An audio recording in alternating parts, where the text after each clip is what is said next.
Hey, Coach Renee here. It is 15 weeks, 4 days post-surgery, microfracture on the medial femoral condyle of my left knee.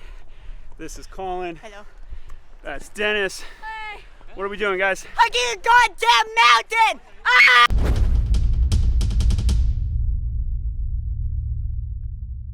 Yes, we climbed a mountain.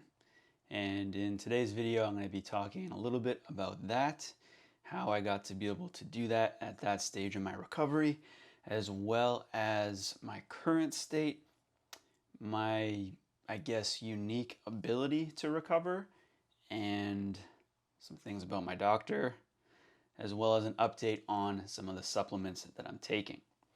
So for starters, I did hike the Chief in Squamish. And if you are not from Vancouver, that is a 3-kilometer hike with over a 500-meter elevation. So it is quite steep, and it is not a new hike for me. It is something that I've done before and something that I had prepared to do. It wasn't just, hey, it's the weekend and I'm gonna go do this. So the reason I was preparing for it is because I was organizing the 15th annual parkour gathering here in Vancouver. And as part of that, we usually do a gym day and a city day and then an outdoor nature kind of themed day. So for the city day, I organized a bike tour. I am back on my bike. I'm just doing little commutes with it, so no major strenuous rides yet with that, but I am back on the bike. And then the final day of the gathering was the Chief hike. So before the weekend, I did manage to take a couple days off in order to make sure that I was recovered before I put my knee through a bunch of stress. And leading up to that, I did a lot of high volume training. So as I mentioned in my last video, I was doing bodyweight squats, and what I did is, as prescribed by my physiotherapist Ian, I started to increase the volume of that. So I went up to the point where I was doing 100 or even 200 squats per session, as well as split squats, and then eventually started actually lifting weights the week before that I did the hike. During the hike, everything felt okay. I really took my time. I'm used to going up as fast as I can and then even kind of running or hopping my way down. And there was a nice moment after the hike where we all went over to Shannon Falls and we did a nice cold dip, and I thought that would help a lot. It did initially with how my knee felt, so obviously that brought down any inflammation that happened during the hike, but it did not prevent me from getting the absolute worst DOMs I've ever had in my calves for an entire week following the hike. And I think that was due to the technique I was using on the way down. So as I mentioned, it's a very steep hike, and on the way down, just like when you're going downstairs, if you're going down big steps, you're taking a lot of impact with each step. So what I had to do was treat every step down like a really slow eccentric. And I tried my best to use my foot ankle more than my knee joint to absorb a lot of the steps on the way down. The following week I was on vacation, so I did some more moderate to easy hiking, as well as a little bit of swimming. It was a nice week off, and I didn't really notice too much difference in inflammation actually, which was kind of surprising. I expected with the week off for inflammation to go down a bit more, but I just have a tiny bit of inflammation in my knee that is seeming to linger a bit. But all of that was a couple weeks ago, and now I am just past the 4-month mark since my surgery. So right now I'm starting to up some of the intensity as far as loading is concerned by increasing the amount of weights that I'm lifting in the gym. Pre-surgery, I was able to do really heavy squats and things like that. So now I'm adding on some weight, but it's nowhere near to what I was doing pre-surgery. I don't really have much pain. Occasionally I have a little bit of joint line soreness where I believe the microfracture is.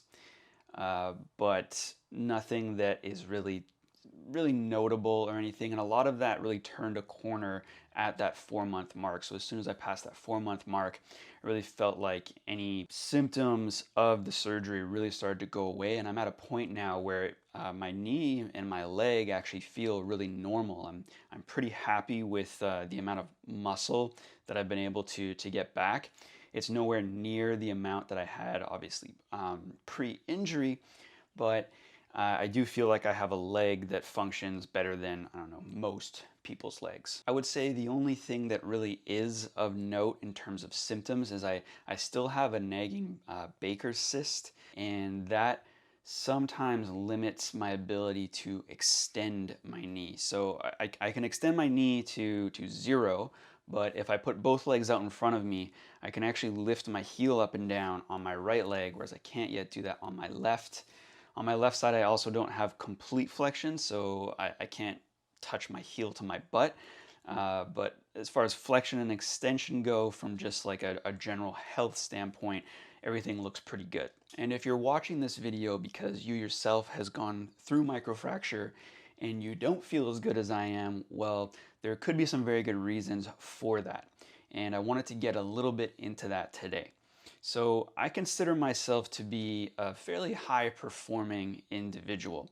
I have almost 2 decades of strength training behind me, and I practice parkour at a pretty high level. So that means that I have built up muscle mass, and one of the first things that a physiotherapist or a strength and conditioning coach is going to try to get you to do post knee surgery is to build up some muscle, particularly around your quadriceps or your VMO, to help stabilize that joint.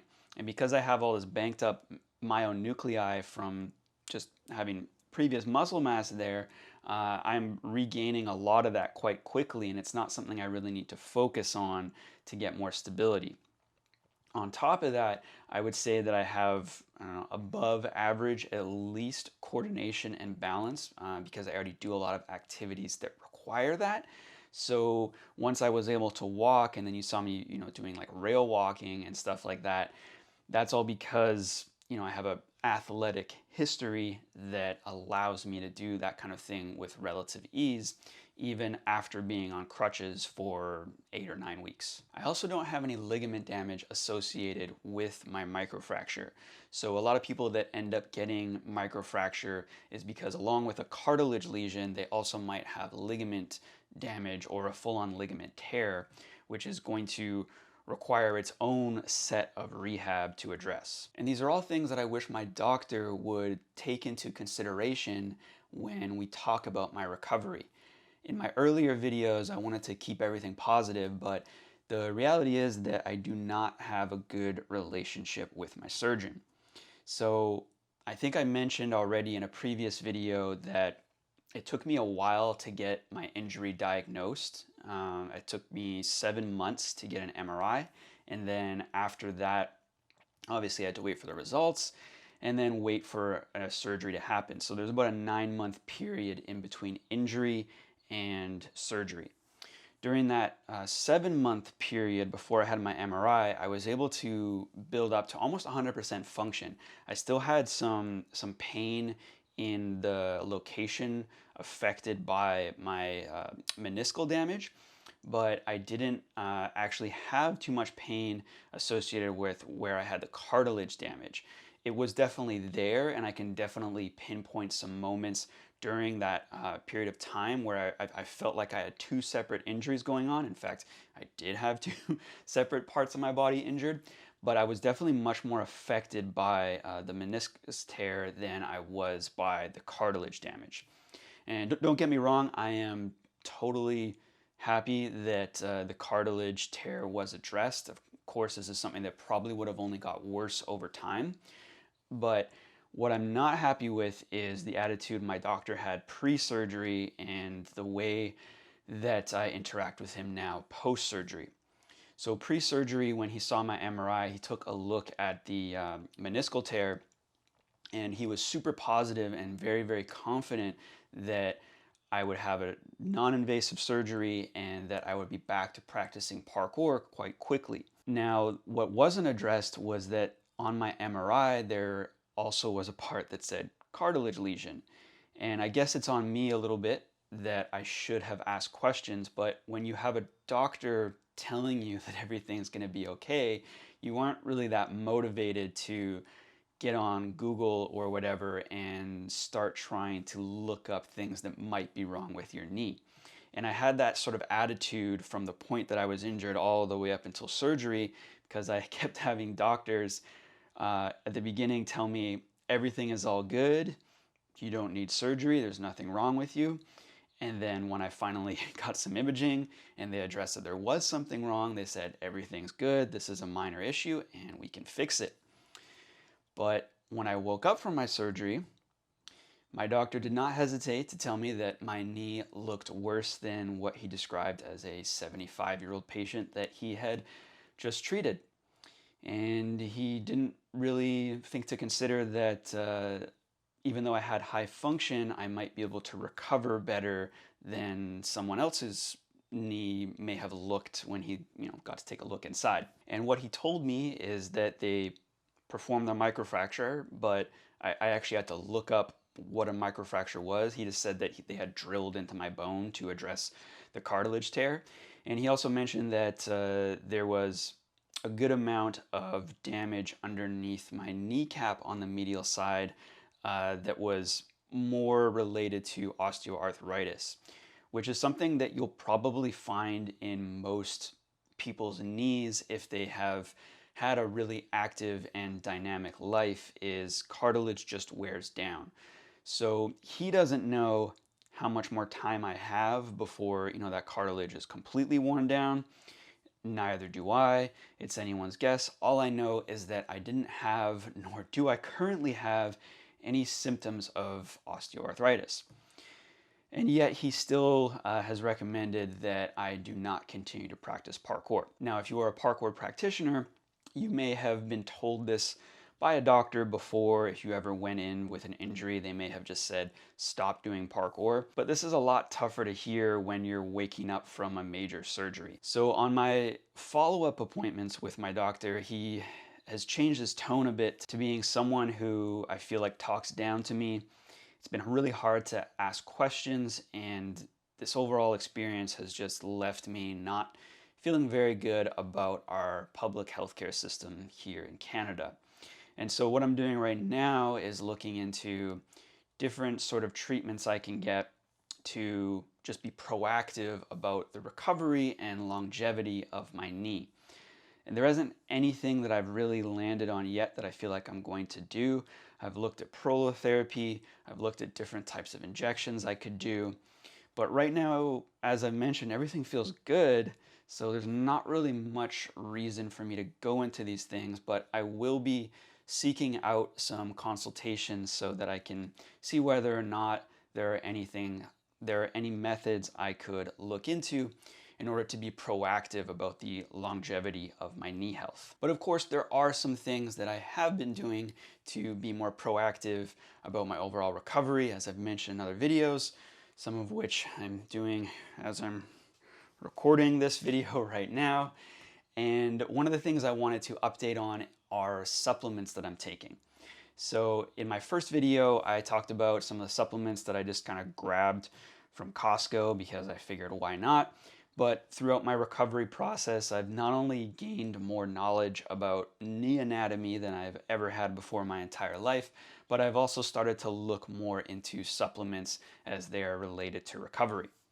So first thing I am taking is I am still taking vitamin D. This is the same Kirkland Costco brand that I was taking in my first video, because as far as I know, most vitamin D supplements are created equal. However, the fish oil supplement I was taking was nowhere near the level of this supplement. So what you're looking for in an anti-inflammatory supplement like fish oils is a high concentration of EPA and DHA. So this one is costing me a lot.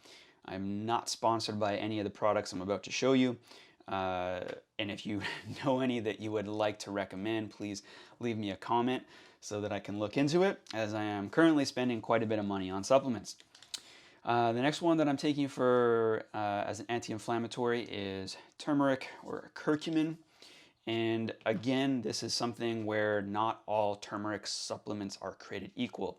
So you do want to find a supplement that is mixed with bioperine for better bioavailability, as well as one that has a high amount of curcuminoids in it. So this one has 95% curcuminoids in it, so that I am actually getting the desired effect from it, and it's not just some random turmeric powder. Last but not least, I am also taking collagen powder, and collagen has nothing to do with cartilage, but it has everything to do with tendon health. So because I am trying to regrow my leg, my joint, and the connective tissue, I want to make sure that my tendons are also as healthy as possible. I have also been putting a lot of food into my body, and of course I want to be as anabolic as possible, so I'm making sure I'm getting a lot of protein, getting a lot of calories, so that I can bulk up my leg again. But I did start to get a bit carried away, because I just did some calculations of my calories over the past week, and I think I was probably exceeding the 4,000 calorie mark. As I mentioned in a previous video, after surgery I didn't get fat or anything because I continued to exercise and watch what I eat, but I did manage to go from 170 pounds all the way to like 177, 178 in the last couple months. So I've toned things down a little bit, and I'm trying to track my calories a little bit more, so that I manage to rebuild the muscle that I need to without getting too carried away. All right, that is it for the information today. You stay chiseled, and I will see you hopefully when I hit my next progression.